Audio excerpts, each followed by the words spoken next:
This is an orthokeratology case where the patient has a fairly low minus prescription, but some astigmatism as well. The posterior refraction is pretty close to plano EDS, and the patient reports good vision except for glare and halos at nighttime. So the fact that the astigmatism is pretty much limited to inside the pupil is really good. With a spherical lens, I think it's possible to mold away a good amount of that. So I'm going to bring up the lenses, and you can see here where the cylinder is mostly just within the pupil. So the changes I'd make to this lens are probably to make the lens overall a little bit bigger so that we can increase the OZ and IC, and then probably turn off the blending so that we get a sharper reverse curve, and that usually also expands the center treatment a little bit. And the one final change I'd make is to probably decrease the sagittal depth of the lens a little bit. You're getting really good peripheral alignment, and then this spot here, I'm not sure if it's an artifact or it could be a very, very mild central island. We might want to get a little bit more central applanation to smooth that out.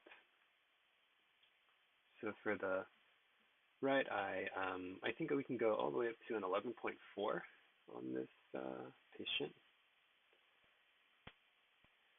And I think wave automatically switches our zones. So we're all the way up to a 6.6, and I'm guessing a 7.2. So I think that's fine. I would leave it there. And I failed to look at what your initial power is. Let me pause the video and look that up. Okay, it looks like we are at 124. So I'm going to go back to the original power. Oops, I think I overdid it.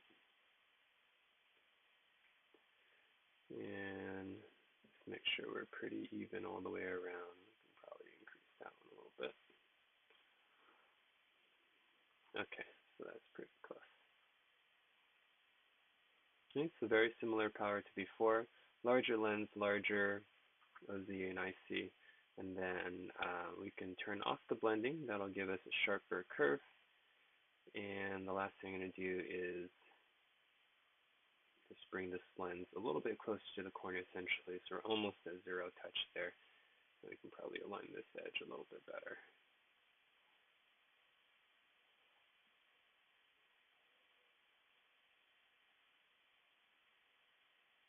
Okay.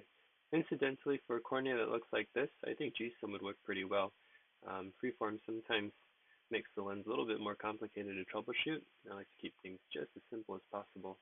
Oh, we have to reset our thicknesses anytime we change diameters. Okay, so we have a slightly different tear profile now with the new lens, and this should maintain the same centration that we had with the initial set, larger treatment zone, and hopefully a little bit better definition in the reverse curve, and see if the patient can get some relief from that glare and the halos from nighttime. In the left eye, it'd be the same thing. You can bump this up to 11.4. We'll reset our thicknesses.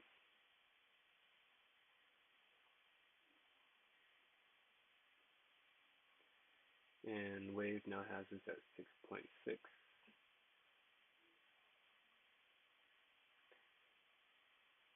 Let's see, the spritz will bring the lens down onto the cornea.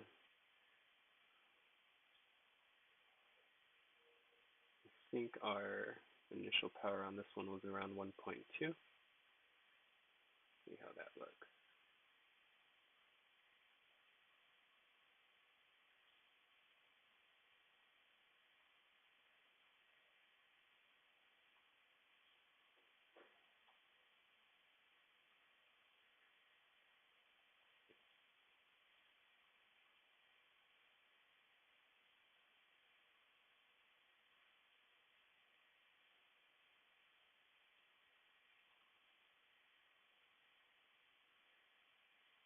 Okay, so it's fairly even all the way around.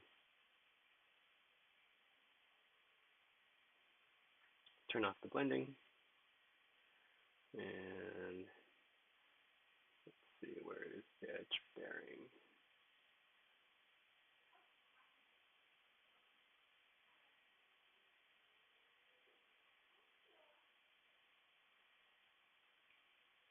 Okay, we're still maintaining pretty good alignment there.